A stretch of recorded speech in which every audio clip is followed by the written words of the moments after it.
Mes chers amis, bonjour. Voilà, je continue. C'est la troisième vidéo à propos de ces ouvrages-là que j'ai chinés aujourd'hui et que je picore. Je les lis pas. Bon, pour avoir une idée de ce que je veux dire, il faut aller à la numéro un. Voilà, vous allez écouter la vidéo numéro un. C'est elle qui explique un peu tout, mon comportement, la relation avec l'autisme, etc. Mais là, je vais juste faire un petit peu de discussion à travers ces ouvrages. Donc, je prends celui-ci, Jean-Luc Nancy, que j'ai chiné aussi. Donc aujourd'hui, il y avait une sorte de fête du livre dans un petit village à côté. Et donc il y avait un gars qui vendait tous ces vieux bouquins et de plusieurs familles. Et donc j'ai chiné pas mal de trucs. Voilà. Et donc, alors, Jean-Luc Nancy, Mascaron de Macron. Alors, je me suis demandé, quand j'ai vu cet ouvrage, donc il est vraisemblable que je ne le lise pas complètement. Je vais peut-être juste picorer un petit peu et arriver voilà, je les utilise un peu comme ustensile pour ma propre réflexion, parce que j'arrive pas, je ne suis pas quelqu'un qui est capable d'analyser un livre et d'en faire quelque chose de pointu comme ça. Alors, donc, voilà, j'aimerais bien savoir ce qu'il pense, parce qu'il a écrit cet ouvrage-là. Donc, Jean-Luc Nancy, c'est un philosophe. Il a écrit cet ouvrage en 2021. Et je vais commencer à lire, et puis voilà, si quelque chose me vient, mais c'est juste pour vous donner l'envie. Un mascaron est une figure sculptée en bas-relief ou en ronde-bosse, le plus souvent au sommet de l'arc d'une porte ou d'une fenêtre, parfois sur un angle ou dans une niche. Ce motif ornemental, donc le mascaron, fut très répandu à la Renaissance. Nos villes en recèlent un grand nombre, pour peu qu'on soit un flâneur attentif. Ah ah. Eh bien voilà, c'est ça l'intérêt d'un ouvrage, de découvrir. Et ça, c'est, c'est de la nourriture absolue pour l'autisme, justement. Parce que on a besoin souvent, dans l'autisme, une grande partie de l'autisme, et a besoin de comprendre, de chercher, d'apprendre, d'engranger, que des nouveautés arrivent dans l'esprit pour, euh, pour se nourrir et s'apaiser surtout. C'est ce qui nous apaise et c'est vraiment extraordinaire parce que ça permet un travail énorme en fait, un apport à l'humanité assez intense. Voilà, donc ces mascarons sont là. Les mascarons ont eu pour sujet toutes les figures possibles des mythologies et des légendes, autant que des figures plaisantes ou inquiétantes. Neptune ou Vénus, la folie ou la sagesse, un esclave africain ou un pitre de carnaval, un masque de tragédie, un autre de comédie, un lion ou un éléphant. Le mascaron appartient à une architecture soucieuse de symbolisation. L'hôtel d'un prince doit évoquer la grandeur, celui d'un grand bourgeois l'opulence. Ou bien il faut rappeler une expédition lointaine, voire une invention ingénieuse.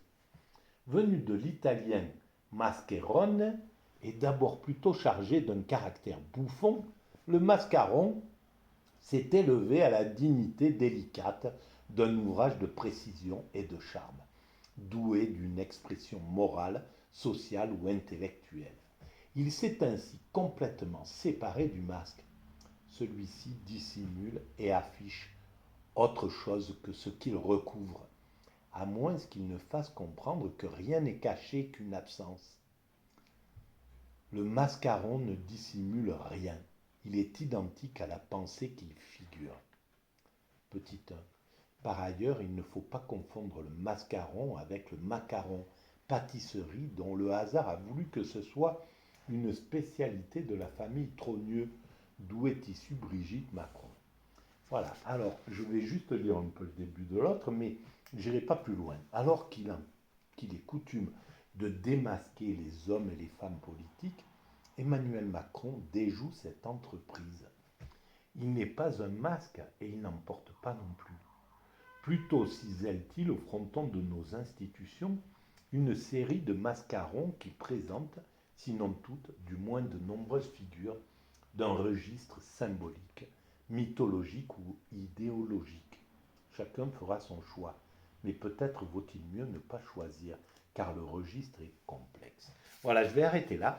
Je ne sais pas du tout si c'est critique, si c'est élogieux, quelle est l'intention de Jean-Luc Nancy sur les mascarons de Macron. Mais en tout cas, il y a une étude, à mon sens, psychologique. Je ne sais pas, hein, mais c'est vraiment intéressant. Donc voilà, je pense que ça fera partie des livres peut-être que je vais un peu creuser. Allez, on va voir un peu ça. Myriam Révolte d'Alonne. La faiblesse du vrai. Je l'ai pris pour cette idée-là, la faiblesse du vrai. Et puis parce que c'était chez Seuil. Parce que bien souvent, voilà, chez Seuil, Galilée, ces maisons d'édition m'attirent, mais alors Albin Michel de Yasmine Reza, ces maisons d'édition et NRF de chez Gallimard, c'est pour moi quelque chose d'inouï, quoi. Voilà. Alors, il y a certainement aussi le fait d'être, j'avais lu quelque chose comme ça il y a très longtemps, le fait d'être le fils d'un immigré, de deux immigrés, parce qu'il a fallu qu'ils s'y mettent ensemble, tous les deux. Euh, il paraît que les premières générations, elles cherchent à... Elles ont besoin de connaissances, d'engranger des connaissances de justement l'art, la littérature, toutes ces choses-là, peut-être pour se faire une place dans la société, mais c'est quelque chose qui semble être récurrent sur les premières générations d'immigrés. Voilà. Et après, ça, en fait, ça introduit, parce que, et moi, ça a été important, parce que mes parents, il n'y avait aucun livre, pas de littérature, pas de trucs, mais enfin, il y avait un potentiel. Mon père s'intéressait il lisait, à l'époque c'était le Pèlerin, voilà, il recevait le Pèlerin, il le décortiquait entièrement, il était toujours, il écoutait la radio, il voulait tout connaître, etc., etc. Donc il avait quelque chose comme ça de et il m'avait, le premier livre, le seul livre qui m'a acheté et que je devais avoir 6 ou 7 ans, quelque chose comme ça, c'était Voyage interplanétaire.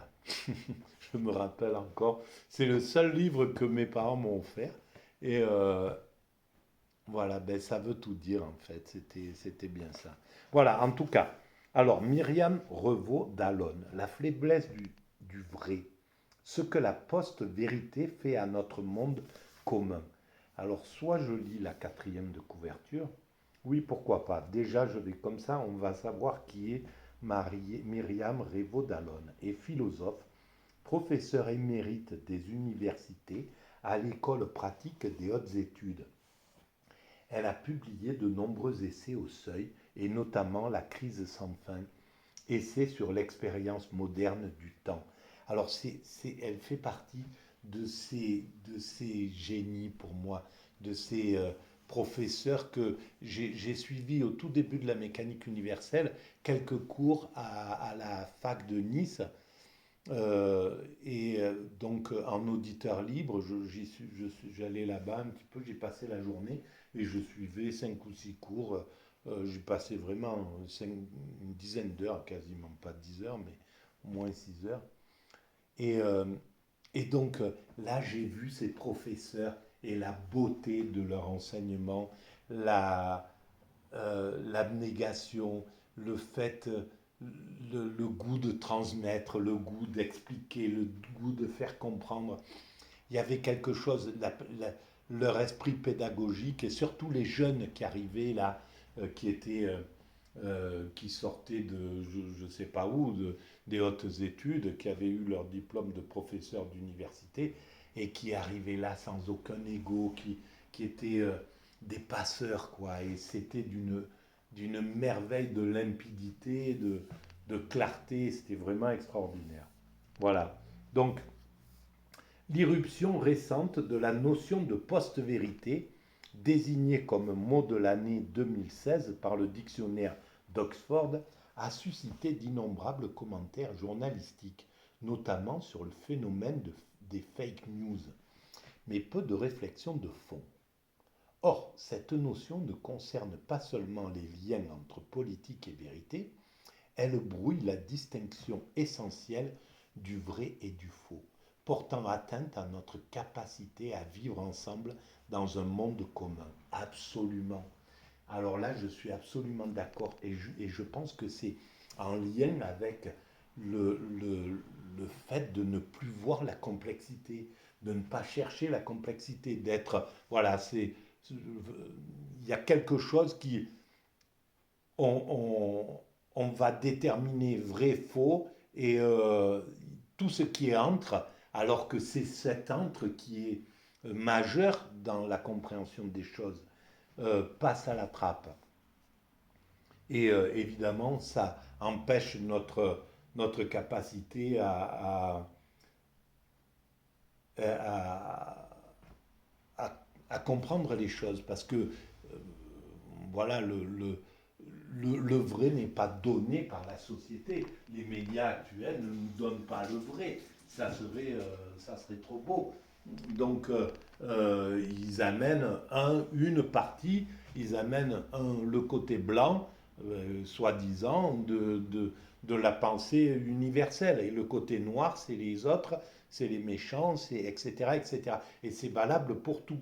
Il y a toujours les méchants, c'est les immigrés, les autres, c'est ceux qui s'adaptent, ceux qui abandonnent leur spiritualité, c'est les bons, et ceux qui restent avec leur spiritualité, c'est les mauvais. Bon, bref, on est dans ce mécanisme-là qui nous empêche totalement de voir un peu le truc. Alors, je pense que c'est un livre super intéressant.